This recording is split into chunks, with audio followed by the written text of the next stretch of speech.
I am Zoe, 34 years old, and I stood in my mother's driveway watching my daughter's throat close up while my own family told me to stop making a scene. Before I tell you about the police cars, the stolen inheritance, and the Porsche that destroyed my family, let me know where you are watching from in the comments. I need to know there are sane people out there because for the last week, I've been living in a nightmare. It started on a Sunday. Sunday dinners were a non-negotiable obligation in the Whitaker household. Even after my messy divorce 6 months ago, my mother, Diane, insisted on maintaining the image of a perfect, cohesive unit. I pulled into the driveway, checking the rearview mirror to make sure Mia, my 9-year-old daughter, looked okay. She had her backpack on her lap, hugging it like a shield. "You got your kit?" I asked. Mia patted the front pocket of her bag. EpiPens, check. Inhaler, check. Sage, check. She scratched behind the ears of the golden retriever sitting next to her. Sage wasn't just a pet. She was a fully trained medical alert service dog. Mia has severe, life-threatening anaphylaxis to peanuts and tree nuts. The kind where cross-contamination can send her to the ER. Sage was trained to sniff out allergens in rooms and food, and more importantly, to alert us if Mia's histamine levels started rising before Mia even felt a symptom. Sage was our security system. We walked into the house. The air smelled of roasted chicken and expensive perfume. My mother, Diane, was in the kitchen, directing my stepfather, Gary, on how to slice lemons properly. My younger sister, Chelsea, was lounging on a bar stool, scrolling on her phone, looking bored. "Shoes off by the door, Zoe," Mom said without looking up. "We just had the carpets deep cleaned." "Hi to you too, Mom," I said, kicking off my sneakers. Mia unclipped Sage's leash but kept the harness on. Sage trotted into the living room, her tail giving a polite wag. "Can I go play with Logan?" Mia asked. Logan is Chelsea's 6-year-old son. "Sure, honey. Just keep Sage with you," I said. Mia ran off toward the playroom. I went into the kitchen to help. The atmosphere was weirdly tense, but that was normal for my family. Chelsea was humming to herself, a little smirk playing on her lips that usually meant she had a secret, or she'd just bought something she couldn't afford. 20 minutes later, I was chopping vegetables when I heard it. It wasn't a scream. It was a wheeze. My stomach dropped through the floor. I dropped the knife and sprinted toward the living room. Mia was standing in the hallway, clutching her throat. Her face was that terrifying shade of pale that borders on gray. Her lips were turning blue. "Mia." I slid on the hardwood floor, catching her as her knees buckled. "Can you breathe? Look at me." She shook her head, terror in her eyes. A high-pitched whistling sound came from her chest. "Where's Sage?" I yelled, looking around. "Sage. Alert." Usually, if Mia is even slightly off, Sage is glued to her leg, barking a specific, sharp bark to get my attention. But the hallway was empty. "Sage." I screamed again. "Oh, stop yelling, Zoe," my mother said, walking out of the kitchen with a glass of wine. "You're hurting my ears." "Mom, she's having a reaction." "Where is the dog?" I was already tearing open Mia's backpack. My hands were shaking so hard I could barely work the zipper. I grabbed the EpiPen. "Relax," Chelsea said, leaning against the doorframe. Logan was just sharing a snack with her. "Kids eat, Zoe. You can't bubble wrap her forever." "What did she eat?" I uncapped the EpiPen. "Mia, hold still, baby." I jammed it into her thigh. She didn't even flinch, she was so focused on trying to pull air into her lungs. "Just some crackers," Chelsea shrugged. "Maybe they had peanut butter on them." Logan loves peanut butter. My blood ran cold. "You gave her peanut butter? You know she could die, Chelsea." "God, you're so dramatic," Chelsea rolled her eyes. "It's just a little allergy." Mia was gasping now, the medicine starting to work but not fast enough. Her eyes were rolling back. I needed to get her to the hospital immediately. I scooped her up in my arms, she felt terrifyingly light, and turned to the door. "Where is the dog?" I demanded again. "We need to go." "Sage." Silence. I looked at the corner where Sage's travel bed usually sat. Gone. The water bowl I had put down 10 minutes ago. Gone. "Mom, where is Sage?" Diane stepped in front of the front door, blocking my path. Her face was hard, her jaw set. "You are not taking her out that door in this state. You're embarrassing the family, Zoe. Look at you, hysterical. She can't breathe." I screamed, shifting Mia's weight. "Move." "We are not having an ambulance flashing lights in my driveway," Diane hissed. "The neighbors will talk." "Put her down on the couch." "It's just a tantrum." "A tantrum doesn't turn a kid blue, Diane." "Move or I will physically move you," I said, my voice dropping to a growl I didn't recognize. "Gary." Mom yelled. "Control your stepdaughter." Gary stood uselessly by the stairs, looking at his shoes. Maybe she should go to the ER, Diane." "No." Diane snapped. "She just needs to calm down." I didn't wait. I rammed my shoulder into my mother, hard. She stumbled back, gasping like I'd shot her. "You assaulted me," she shrieked. I kicked the front door open. The fresh air hit my face, but I didn't stop. I ran to my car, fumbling for my keys. I got the back door open and buckled Mia in. She was crying now, soft, wheezing sobs. "It's okay, baby, I've got you," I promised, my tears blurring my vision. I ran around to the driver's seat. As I grabbed the handle, I looked back at the house. My mother was standing in the doorway, fixing her blouse, her face twisted in anger. Chelsea was behind her, checking her nails. And then I saw it. Taped to the glass of the storm door was a brand new, laminated sign. I had missed it when we walked in because the door was open. "House rules, no pets inside. Absolutely no exceptions." My brain did a stutter step. No pets. Sage had been coming here for 2 years. Sage was medical equipment, not a pet. I jumped in the car and peeled out of the driveway. I called 911 on speaker as I drove, running the stop sign at the end of the block. 911, what is your emergency? My daughter is in anaphylactic shock. I administered 1 EpiPen. We are en route to St. Mary's. Is she conscious? Barely.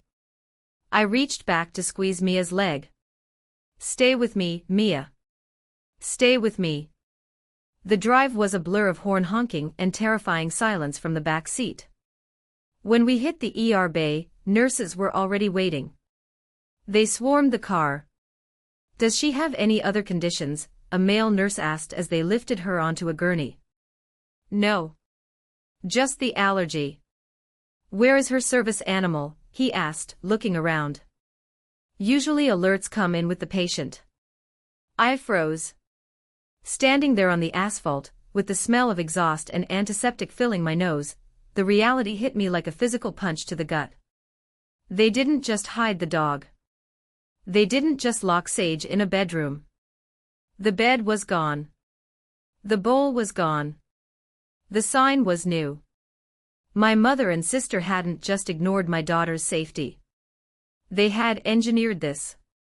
They had removed the one thing that kept Mia safe, and then they had fed her poison. I don't know, I whispered, my voice cracking. I don't know where the dog is. The nurse gave me a sympathetic look and rushed Mia through the double doors. I stood there alone, my hands shaking uncontrollably, realizing that the people who were supposed to love us most had just tried to kill my daughter. But I didn't know the half of it yet. The waiting room of the ER is a special kind of purgatory. It smells of floor wax and old coffee, and the clock on the wall ticks loud enough to drive you insane. I sat there for 2 hours, staring at my phone. I had 12 missed calls from Mom and 4 from Chelsea. I didn't answer a single one. Finally, the doctor came out. Dr. Thorne. He looked tired but kind.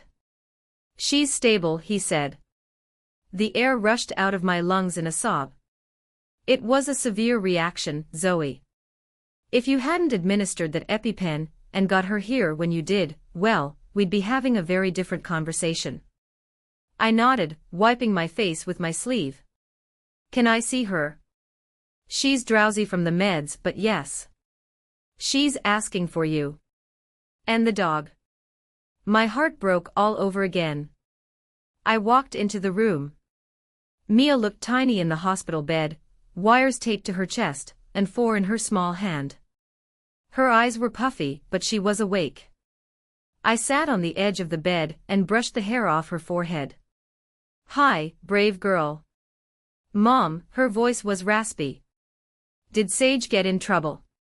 I frowned. "What? No, honey. Why would Sage get in trouble?" Mia picked at the hospital blanket. "Because Aunt Chelsea said Sage was bad. She said Sage was messy and shed too much hair." I stiffened. "When did she say that?" "When I was playing with Logan. Before the crackers." Mia looked up at me, her eyes filling with tears. "Aunt Chelsea took Sage's leash. She said she was taking Sage to a better home. A cleaner home." The room spun. "A better home. Did she say where, baby?" Mia shook her head. "She just said I could FaceTime Sage if I was a good girl and didn't complain." Rage is a funny thing. Usually, it feels hot, like fire. But this rage was cold. It was ice in my veins. They stole her. They stole a medical service animal from a child they knew could die without her. I stayed with Mia until she fell asleep. I called my ex-husband Mark, but of course, it went to voicemail. He was on a spiritual retreat in Bali, which was code for spending his inheritance on surfing and ignoring his responsibilities. I was alone in this. The next morning, I discharged Mia. I didn't take her home. I dropped her off at her best friend's house, thanking the mom profusely and promising to be back in 2 hours. I needed Mia safe because I was about to go to war. I drove straight to my mother's house. It was 10 a.m. on a Monday. My mother's driveway usually had her sedan and Gary's truck. But today, there was something else blocking the garage. A car. But not just any car. It was a brand new, pearl-white Porsche Cayenne. It gleamed in the sunlight, looking like a diamond sitting in the middle of a dirty sidewalk. It still had the dealer plates on it. I parked my beat-up Honda Civic on the street and walked up the driveway. My legs felt heavy, but my mind was razor-sharp. The front door opened before I even knocked. Diane stood there, holding a mug of tea, looking annoyingly calm. Chelsea was behind her, wearing a silk robe that probably cost more than my weekly grocery budget. "You're alive," Diane said, sipping her tea. "We were worried. You ran off like a maniac yesterday." "Where is the dog?" I asked. My voice was low, steady. "Oh, don't start with that again," Chelsea groaned. She pushed past Mom and walked out onto the driveway, heading toward the Porsche. She ran her hand along the hood, looking at it like it was a lover.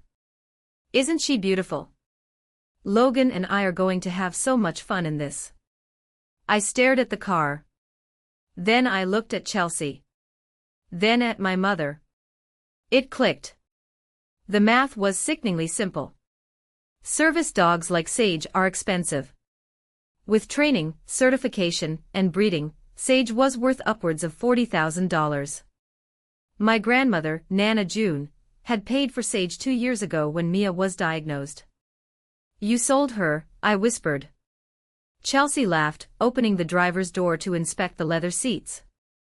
"Don't be crass, Zoe. We rehomed her." We found a placement that actually appreciates the breed. You sold my daughter's medical equipment to buy a car, I said, my voice rising. It's not just a car, Chelsea snapped, turning on me. It's reliability. It's status. The kids deserve to be driven around in something safe, not that junk heap you drive. And honestly, we did you a favor. That dog was a crutch. Mia needs to learn to manage her own health without relying on an animal. It's pathetic. She is 9. I screamed. She almost died yesterday. Because you panicked, Diane interjected smoothly. If you were a more competent mother, you would have checked the snacks. Don't blame your sister for your negligence. I looked at my mother. I looked at the woman who gave birth to me, and I realized I didn't know her at all. She wasn't protecting me. She was protecting the golden child, Chelsea, just like she always had. I'm calling the police, I said, reaching for my phone. That dog is stolen property. Diane's face didn't change. She just sighed, like I was a toddler refusing to eat peas. She reached into her pocket and pulled out a folded piece of paper. You can do that, she said. But then I'll have to give this to social services. I froze. What is that? A petition for emergency temporary custody, Diane said, smoothing the paper. Listing yesterday's incident as evidence of your instability. Rushing a child out of a safe home, refusing to listen to family, driving erratically, plus your financial situation since the divorce. You can't even afford rent, Zoe. How are you going to afford a lawyer? My blood ran cold. You wouldn't. I would, Diane smiled, and it was the coldest thing I'd ever seen. I'm worried about Mia. She needs a stable home. A home with resources. Unless what? I gritted my teeth. Unless you sign this, she held out another paper. Voluntary temporary guardianship. You let Mia stay here with us for 6 months. You get your life together. We handle her medical care, properly, without the dog hair. And you don't call the police. I looked at the Porsche. I looked at Chelsea, smirking in the driver's seat. I looked at my mother, holding my daughter's freedom hostage. They had planned this. Every second of it. I'm not signing anything, I said, backing away. Then prepare for court, sweetie, Diane called after me. And say goodbye to Mia. No judge is going to give a broke, hysterical divorcee custody over a stable, wealthy grandmother. I got into my car and locked the doors.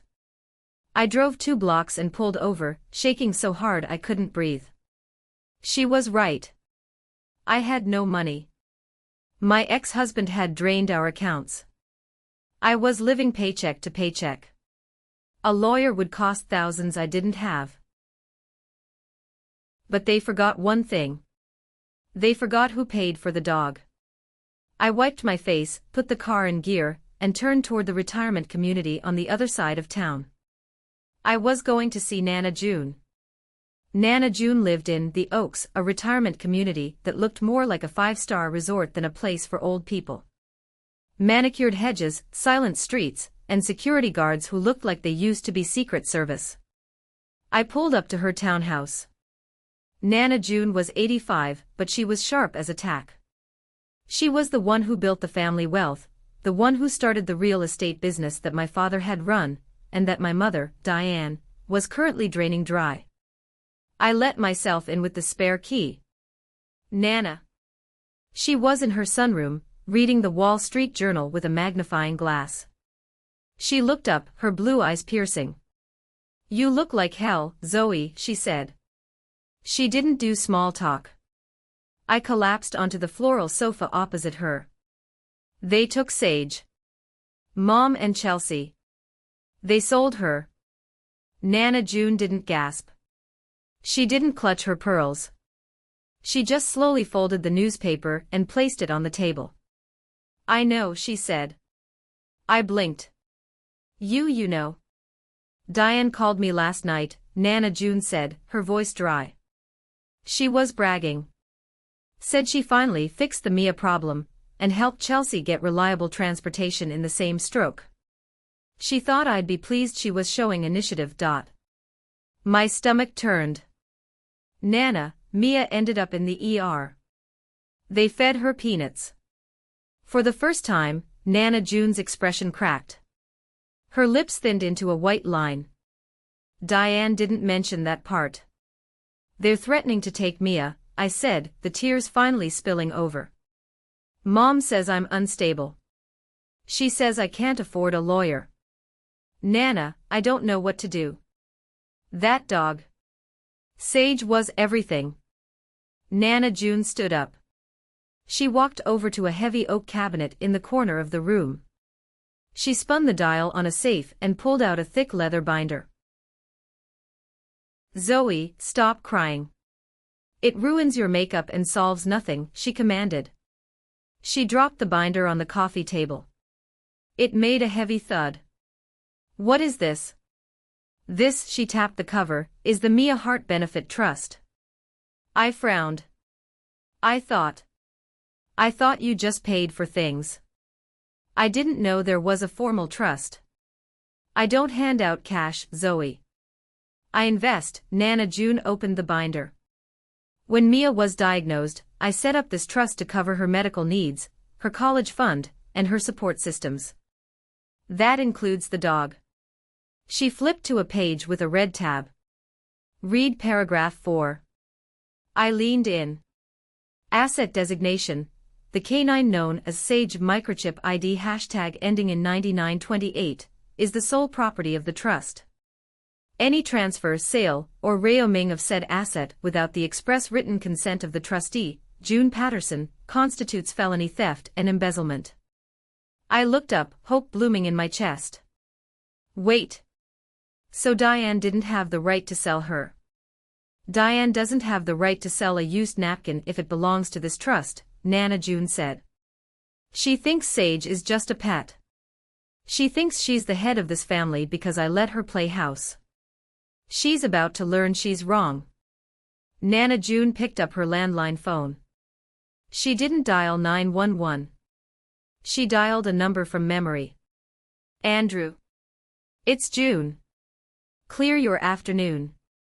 We have a breach of trust. And Andrew. Bring the shark suit. Andrew Keller arrived 40 minutes later. I had expected some stuffy old man, but Andrew was in his late 30s, wearing a suit that cost more than Chelsea's new Porsche. He had the eyes of a predator and the smile of a politician. He listened to my story without interrupting. He took notes on a yellow legal pad. When I got to the part about the custody threat, his pen stopped. She filed for emergency custody. Andrew asked. She said she was going to. And she wants you to sign a voluntary guardianship. Andrew tapped his pen. Classic narcissist move. Create the crisis, then offer to solve it in exchange for total control. Can we get the dog back? I asked. We can, Andrew said. But we have a bigger problem. June, did you sign a power of attorney update last month? Nana June frowned. No. I haven't updated my estate plan in 5 years. Andrew pulled a document from his briefcase. I pulled the county records on my way over when you mentioned Diane was making moves. This was filed 2 weeks ago. It gives Diane full medical and financial power of attorney over you, June, effective immediately upon incapacity. Nana June grabbed the paper. She stared at the signature at the bottom. That is a forgery, she said, her voice quiet and dangerous. It looks like my signature, but the loop on the J is wrong. I haven't signed like that since the stroke in '98. She's setting the board, Andrew said, looking at me. Zoe, she wants custody of Mia, not just to control you. If she has Mia, she has a claim to the trust funds allocated for Mia's care. And if she declares June incompetent using this forged POA, she controls the rest of the fortune. My mouth fell open. It's about the money. It's always been about the inheritance. The Porsche wasn't just a car, I realized. It was a down payment on the life she thinks she's about to get. Andrew stood up. Okay. Here is the plan. Step 1, we secure the child. Step 2, we recover the asset, the dog. Step 3, we destroy Diane's legal standing before she knows we're coming. I like step 3, Nana June said, closing the binder. Zoe, Andrew looked at me. Go pick up Mia from your friend's house. Do not take her back to your apartment. It's not secure if Diane has a key. Stay here tonight. Okay, I said, feeling a surge of adrenaline. And Zoe? Andrew's voice was serious. Don't answer your phone. If Diane calls, let it ring. She is not your mother right now. She is the opposition. I nodded. I felt stronger than I had in months. I had Nana June. I had Andrew. We had the law on our side. But we underestimated how desperate Diane was. My phone buzzed in my pocket. It was a text from the school secretary, Mrs. Higgins. Zoe, your mother is here. She says she's picking up Mia early for a dentist appointment. She's yelling at the staff. I looked at the clock. It was 1 p.m. I thought Mia was still at her friend's house, but I had forgotten. Her friend's mom had dropped them at school for the afternoon assembly. She's at the school, I gasped. She's trying to take Mia. The drive to the elementary school usually took 15 minutes. I made it in 7. Andrew was in the passenger seat, on the phone with the police, instructing them to meet us there. Nana June stayed behind. She was too angry to be in public, she said, but I think she was protecting the trust documents. I screeched into the school parking lot. Diane's sedan was parked in the fire lane, engine running. I sprinted into the main office. The scene was chaotic. The secretary, Mrs. Higgins, a woman who had survived 3 principals and 20 years of cafeteria food, was standing behind the counter with her arms crossed. Diane was leaning over the desk, her face red. I am her grandmother. Diane was shouting. I have picked her up 1,000 times. And as I said, Mrs. Whitaker, Mrs. Higgins said calmly, Zoe removed you from the authorized pickup list this morning via the online portal. I had done that from the hospital waiting room. Thank God for paranoia. Mom! I yelled. Diane spun around. When she saw me, her eyes narrowed. Then she saw Andrew walking in behind me, looking like he owned the building. Zoe, Diane's voice switched instantly from screaming to sugary sweet. Thank goodness you're here. There's been a misunderstanding. I just wanted to take Mia for ice cream to make up for yesterday. Stay away from my daughter. I walked up to her, putting myself between her and the door to the classrooms. Who is this? Diane looked at Andrew. Andrew Keller, he said smoothly. I represent Mrs. June Patterson and by extension, the Mia Hart Trust. You need to leave the premises, Diane. Diane laughed, a sharp, brittle sound. You hired a lawyer? With what money, Zoe? Did you sell your kidney? Leave, I said. Or Andrew calls the cops. The police are already en route regarding a disturbance. Andrew checked his watch. Diane's face fell. She smoothed her skirt, regained her composure, and picked up her purse. Fine. Keep her. But remember, Zoe, courts look very closely at mothers who alienate loving grandparents. You're digging your own grave. She walked out, head held high. I slumped against the counter. Is Mia okay? She's in the nurse's office, Mrs. Higgins said. She's shaken up but safe. I went to get Mia. She was sitting on a cot, swinging her legs. When she saw me, she burst into tears. Grandma was yelling, she sobbed. I know, baby. We're going to go to Nana June's house, okay? It's a sleepover. We drove back to the Oaks. The whole way, I had a bad feeling. Diane had given up too easily. She wasn't the type to retreat unless she had a better angle of attack. When we pulled up to Nana June's townhouse, the front door was wide open. "Stay in the car," I told Mia and Andrew. I ran inside. Nana. The sunroom was empty. The safe was closed.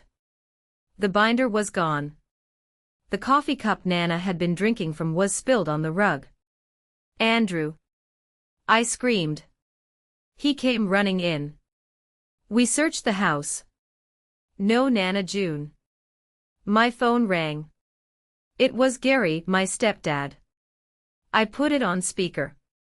"Where is she, Gary?" "Zoe," Gary's voice sounded shaky. We had to make a tough decision. "Your mother," she was very concerned about June's mental state. June was talking about conspiracies, about trusts, she was agitated. "Where is she?" I screamed. "We checked her into Serenity Hills," Gary said. "The memory care unit. It's for her own safety, Zoe." She was confused. She didn't know where she was. She was reading the Wall Street Journal an hour ago. I yelled. "You kidnapped her." "It's a secure facility," Gary said. "No visitors for 72 hours. Doctor's orders. We just want everyone to calm down." Click. He hung up. I dropped the phone. Serenity Hills. It was a lockdown facility for severe dementia patients.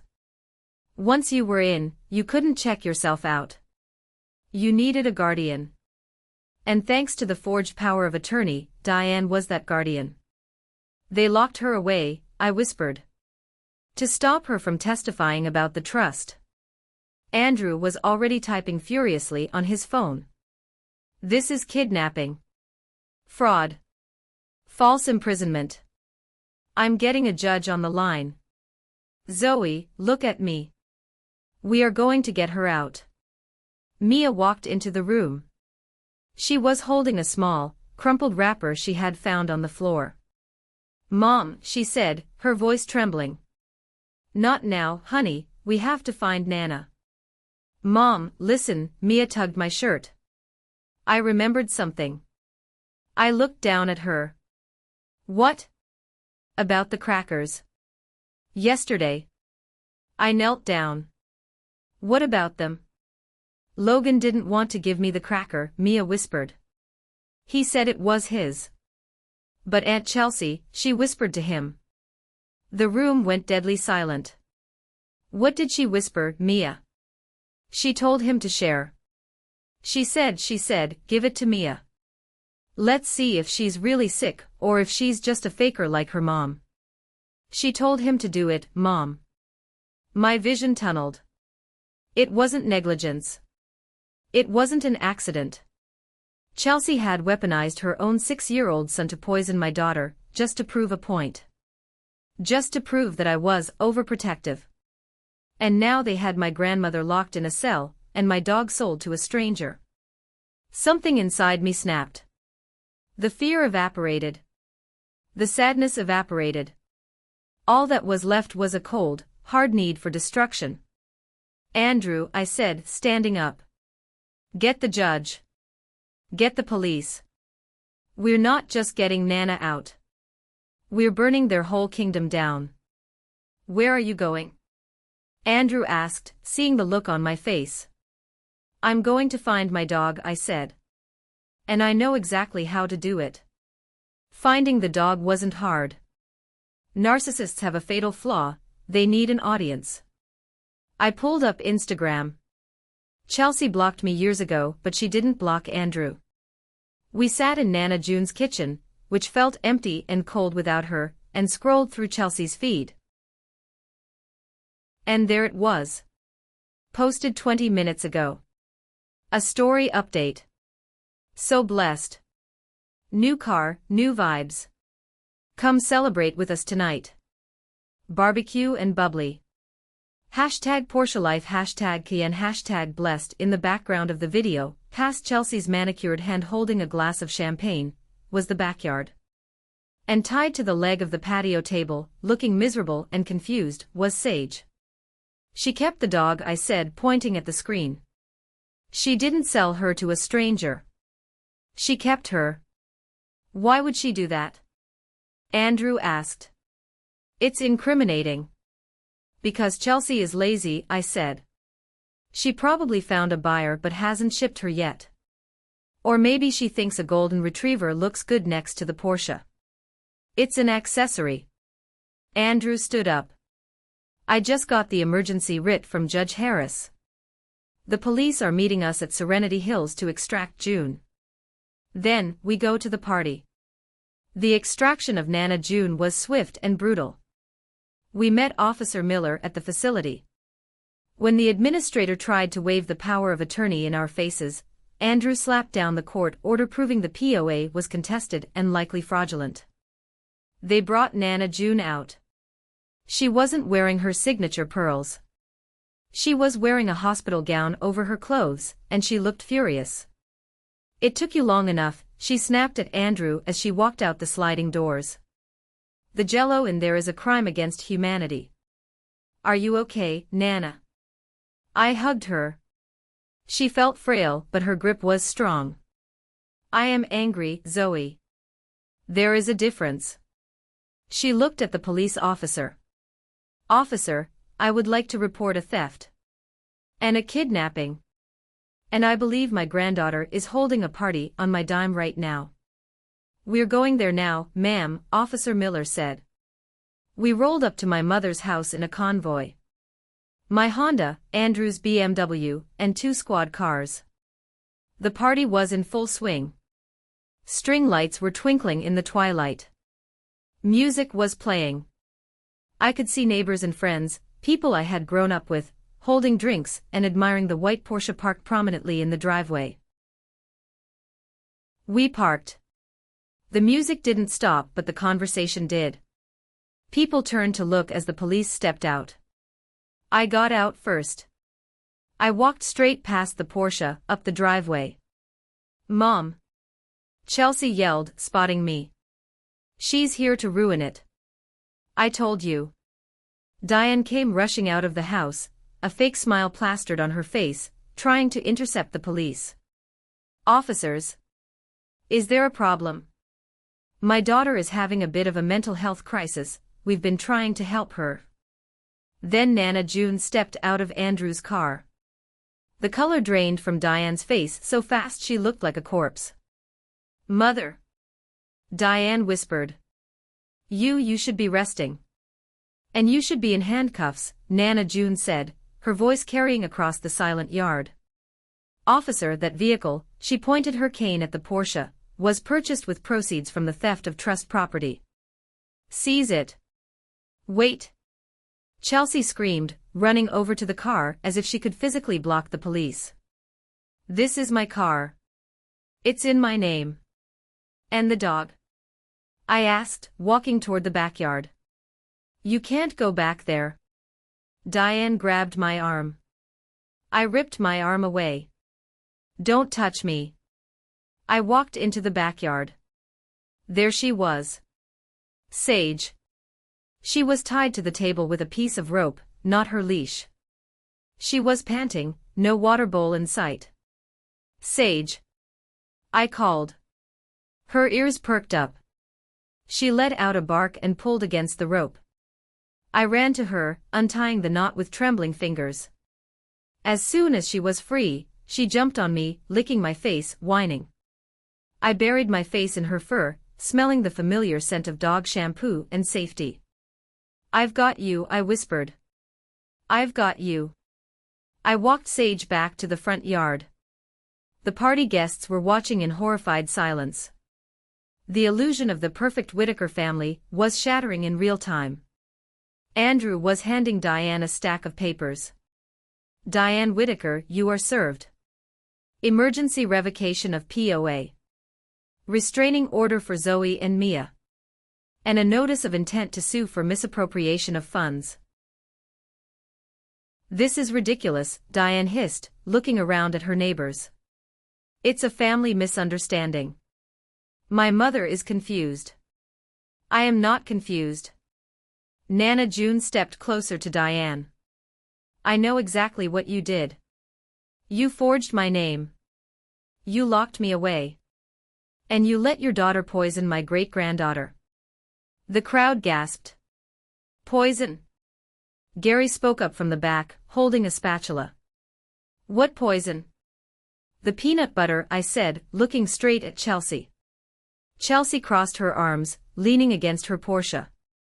It was an accident. Logan didn't know. Mia told us, I said loudly. She told us what you whispered to Logan. Let's see if she's a faker. You told him to do it, Chelsea. Chelsea's mouth opened and closed. She looked at the neighbors staring at her with disgust. She looked at Diane for help. Mom, tell them. Chelsea whined. Diane stepped back. The survival instinct of a narcissist is a powerful thing. When the ship sinks, they don't go down with it. They use their children as life rafts. I had no idea, Diane said, her voice trembling with fake shock. Chelsea, how could you? I told you to be careful with the snacks. Chelsea's eyes went wide. What? You told me to get rid of the dog. You said the dog was the problem. I never said to hurt the child. Diane shouted. Ladies, Officer Miller stepped in. Save it for the judge. Chelsea Whitaker, step away from the vehicle. We're impounding it as evidence in a theft investigation. No. Chelsea shrieked as the tow truck, which Andrew had efficiently summoned, backed into the driveway. I stood there, holding Sage's leash, watching my sister scream, while my mother tried to charm the police officer, and my stepfather wept by the grill. It was a tragedy. It was a circus.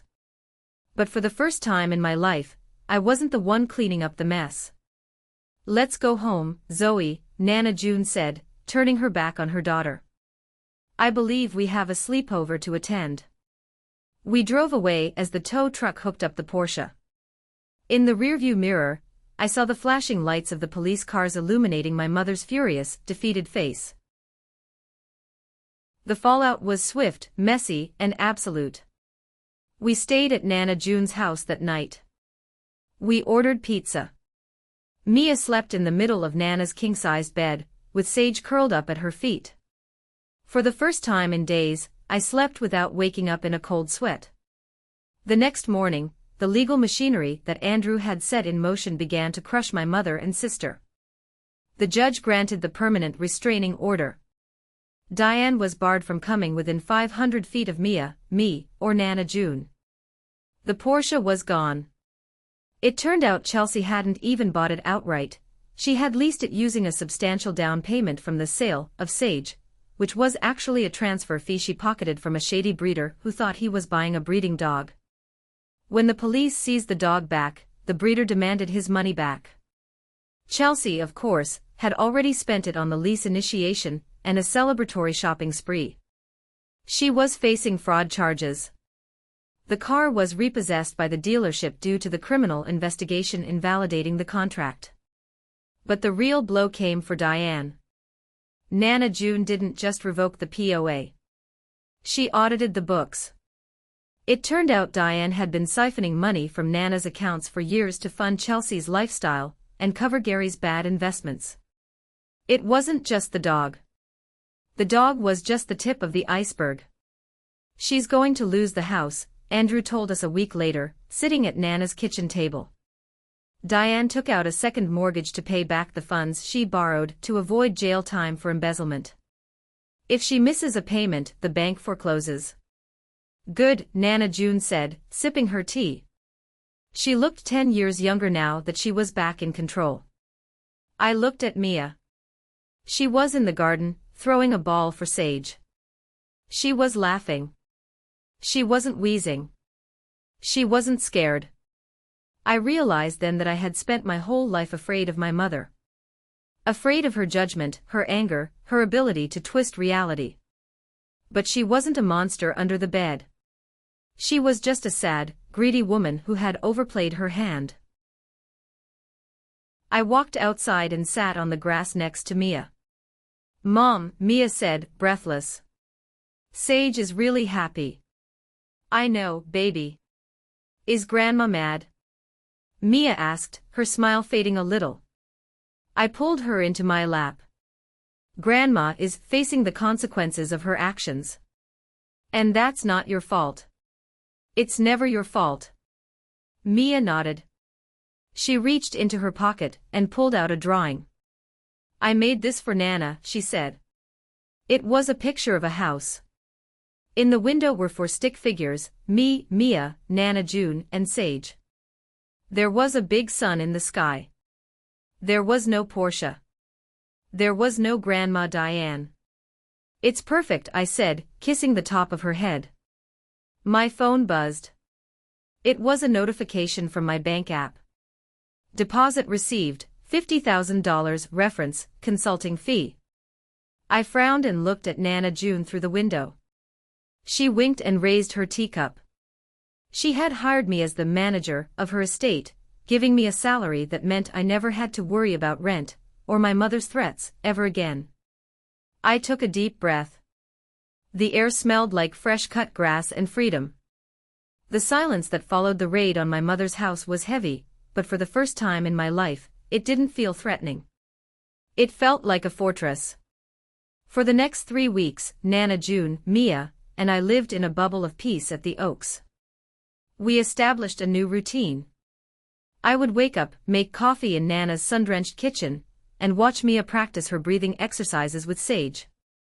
The trauma of the anaphylactic shock was fading physically, but the psychological scars were still there. Mia wouldn't eat anything unless I prepared it, and she wouldn't go into a room unless Sage entered first to clear it. But while our home life was quiet, the legal war Andrew Keller was waging outside our walls was deafening. The court date for the permanent custody hearing and the fraud charges arrived on a Tuesday. The sky was a bruised purple, threatening rain, matching the knot of anxiety in my stomach. Even though we had the evidence, the police reports, the forged medical documents, the witness statements regarding the peanut butter, I was terrified. I had spent 34 years being gaslit by Diane Whitaker. Part of me still believed she could talk her way out of a felony. "You look like you're going to a funeral, Zoe," Nana June said as I walked into the living room. She was dressed in a sharp navy suit, her pearls back around her neck where they belonged. "In a way, I am," I said, smoothing my skirt. "I'm going to bury the idea that I ever had a mother." Andrew picked us up in his sedan. He was unusually quiet on the drive to the courthouse. "What is it?" I asked, sensing the shift in his mood. "Is there a problem with the case?" "Not a problem," Andrew said, glancing at me in the rearview mirror. "A discovery. We subpoenaed your stepfather's financial records to support the elder abuse claim. We found out why they were so desperate for the money. It wasn't just Chelsea's lifestyle."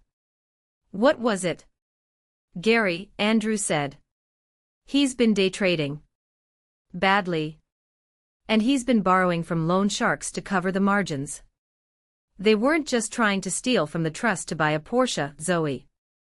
They were trying to stop your mother's kneecaps from being broken. The Porsche was a lease, a prop to make them look solvent to the lenders while they tried to liquidate Nana's assets." I stared out the window.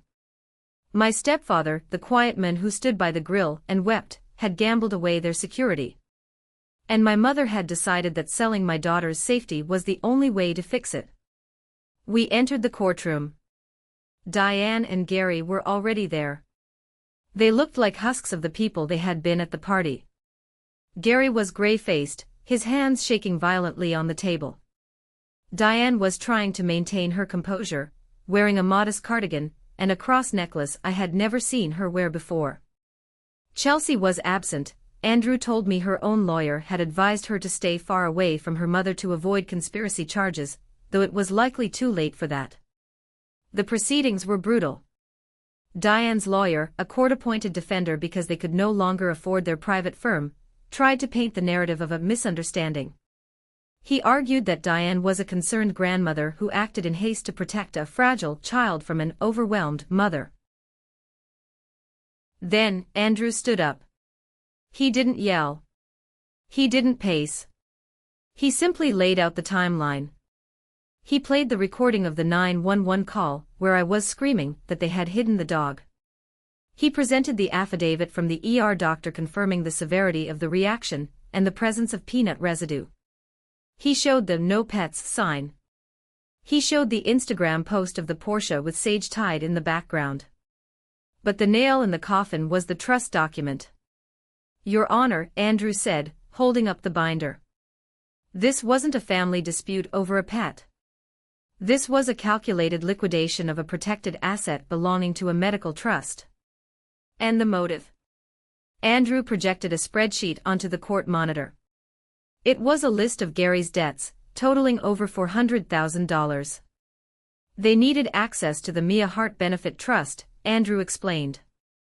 But they couldn't touch the principal unless June Patterson was declared incompetent and Zoe Hart was declared an unfit mother.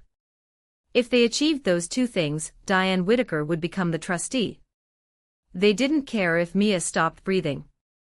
In fact, Mia's medical crisis was the perfect pretext to claim Zoe was incompetent. I looked at my mother. For the first time, she didn't look back with defiance. She looked at the table. She knew it was over. When the judge asked Diane if she had anything to say, she stood up. I expected her to cry. I expected her to beg. Instead, she looked at me, her eyes cold and hard. "I did what I had to do to save this family," she said, her voice steady. "You were always ungrateful, Zoe. You have no idea what it costs to maintain a legacy." The judge, a stern woman with glasses on the end of her nose, was unimpressed. "Mrs. Whitaker," the judge said, "you didn't maintain a legacy.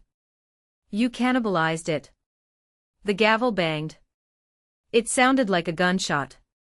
The ruling was total. Permanent custody to me. A lifetime restraining order against Diane, Gary, and Chelsea for both Mia and Nana June. The immediate repayment of all misappropriated funds to the trust. And because of the severity of the medical neglect and the forgery, the judge referred the case to the district attorney for criminal prosecution. As we walked out of the courtroom, a bailiff moved to handcuff Diane. The fraud charges regarding Nana's accounts had been fast-tracked. "Zoe!" Diane screamed as the metal cuffs clicked. "Zoe, tell them. I'm your mother. You can't let them take me." I stopped. I turned around. "You're not my mother," I said, my voice surprisingly calm. "You're just the woman who sold my daughter's life for a Porsche." I walked out the double doors and into the sunlight. Mia was waiting on a bench with a court-appointed social worker and Sage. When she saw me, she jumped up. Sage let out a happy bark. "Did we win?" Mia asked. I knelt down and hugged her, burying my face in her neck. "Yeah, baby. We won. They can't ever hurt us again." But the victory wasn't just in the courtroom. It was in the days that followed. The fallout for the rest of the family was catastrophic. With Diane in jail awaiting trial and the assets frozen, the house of cards collapsed. The bank foreclosed on my childhood home. Gary, unable to pay his debts and facing prison time for the forgery, suffered a massive heart attack 3 days after the trial. He survived, but he was a broken man, living in a state-run facility. Chelsea was the one who surprised me. Without her mother to shield her, and without the money to fuel her delusions, she crumbled. She pleaded guilty to animal cruelty and theft to avoid jail time, receiving 3 years of probation and 500 hours of community service. I saw a picture of her in the local paper a few weeks later. She was picking up trash on the side of the highway in an orange vest. She looked miserable. She looked angry. But mostly, she looked ordinary. The golden child's shine was gone, scrubbed away by the harsh reality of consequences. Nana June and I sat on her porch one evening, watching the sunset. Sage was chasing fireflies in the yard. You know, Nana June said, nursing a glass of iced tea. I blamed myself for a long time. I wondered if I raised Diane to be that way. If I gave her too much. You didn't make her evil, Nana, I said. She made her choices. Just like I'm making mine. You are, Nana smiled. And speaking of choices, Andrew called. He says the trust recovery is going better than expected. We managed to claw back the down payment on the Porsche. I laughed. It felt good to laugh. What are we going to do with it? Well, Nana June's eyes twinkled. I was thinking Sage deserves a vacation. And Mia needs to see that the world is bigger than this town and her allergies. How does Italy sound? Italy. I looked at her. The air is good there, Nana said. And the pasta is better. We're going to celebrate, Zoe. We're going to live. And for the first time in forever, I didn't worry about the cost. I didn't worry about permission. I just looked at my daughter and her dog, and I nodded. Italy sounds perfect. 6 months later. The villa in Tuscany was older than my entire country, with stone walls that smelled of rosemary and sun-baked earth. Mia was sitting at a long wooden table under a pergola, drawing. Sage was asleep under the table, enjoying the cool shade of the terracotta tiles. I stood on the balcony, holding a glass of wine, looking out over the rolling hills. My phone buzzed on the table. It was an email from the prison system. A notification that an inmate had requested contact. Diane Whitaker. I stared at the name. 6 months ago, seeing that name would have sent me into a panic attack. My heart would have raced, my hands would have shaken, and I would have felt that familiar, crushing weight of obligation and fear. But today? Nothing. I felt indifferent. I didn't open the email. I didn't delete it. I just swiped it into a folder labeled Legal and locked the screen. She didn't get to interrupt my Tuscan afternoon. She didn't get to occupy space in my head anymore. Mom. Mia called out. Come look. Sage is dreaming. I walked over to the table. Sage's paws were twitching, and she let out a little woof in her sleep. Mia giggled. Do you think she's chasing squirrels? Mia asked. I think she's chasing Porsches, I joked. Mia laughed, a full, belly laugh that didn't end in a wheeze. Mia had changed. She was no longer the frightened little girl who hugged her backpack like a shield. She was 10 years old now. She carried her EpiPens with confidence, not fear. She advocated for herself at restaurants in broken Italian, asking about nosai, nuts, with a seriousness that charmed every waiter. She was healing. We all were. Nana June walked out onto the terrace, leaning on her cane but moving with purpose. She placed a stack of letters on the table. Updates from Andrew, she said. The foreclosure on your mother's house is final. The property is being auctioned next week. Does it bother you? I asked. That was your house first. A house is just wood and stone, Zoe. Nana June sat down. A home is where you are safe. That place ceased to be a home a long time ago. Let it go. Let someone else build something good on that land. She was right. The physical structures of my past were crumbling, but the foundation we were building now was indestructible. I had taken over the full management of the trust. It wasn't just about protecting money anymore. I was using a portion of the funds to start a nonprofit organization dedicated to providing service dogs for low-income families with medical needs. We named it the Sage Initiative. It was my way of turning the ugliest moment of my life into something beautiful. Every time we handed a leash to a scared kid, and saw their parents' shoulders drop with relief, I felt a little more of the anger chip away. You know, I said, looking at Mia and Nana. I used to think family was the most important thing in the world. That you had to stick by them, no matter what. That blood was thicker than water. The full quote, Nana June corrected, is the blood of the covenant is thicker than the water of the womb. It means the bonds you choose are stronger than the ones you inherit. I looked at Sage. I looked at Nana June, who had chosen to protect me over her own daughter. I looked at Mia, who I chose to fight for every single day. You're right, I said. We chose this. And I wouldn't trade it for anything. Later that evening, after Mia had gone to sleep, I sat by the fireplace with Sage. I thought about the woman I was 6 months ago, standing in a driveway, screaming, powerless, broke. I wanted to reach back through time and tell her it was going to be okay. But I realized she needed to go through that fire. She needed to be burned so she could stop being soft and start being steel.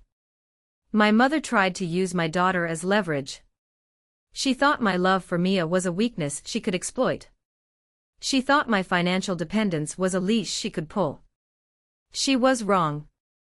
My love for Mia wasn't a weakness. It was the fuel.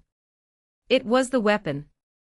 And once I realized that I didn't need their money, their approval, or their version of family, I became untouchable. I patted Sage's head. She opened one eye, looked at me, and let out a contented sigh. Good girl, I whispered. We were safe. We were free. And for the first time in my life, the future didn't look like a threat. It looked like an open road. This brings us to the end of my journey. If you've stuck with me this far, through the hospital visits, the legal battles, and the Tuscan sunsets, thank you. But before you click away, I want you to really think about what happened here. This story wasn't just about a dog or a car. It was about the danger of compliance. For years I let my family mistreat me because I was afraid of rocking the boat.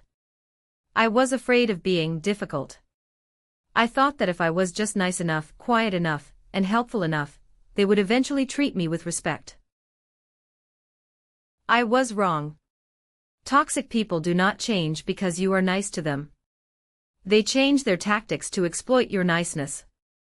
I learned 3 hard lessons that I want you to take with you. Trust your gut, not your lineage. Just because someone shares your DNA doesn't mean they have your best interests at heart.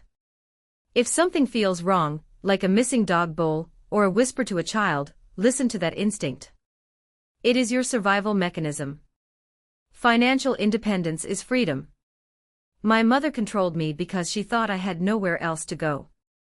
The moment I gained control of my own resources, thanks to Nana June, her power evaporated.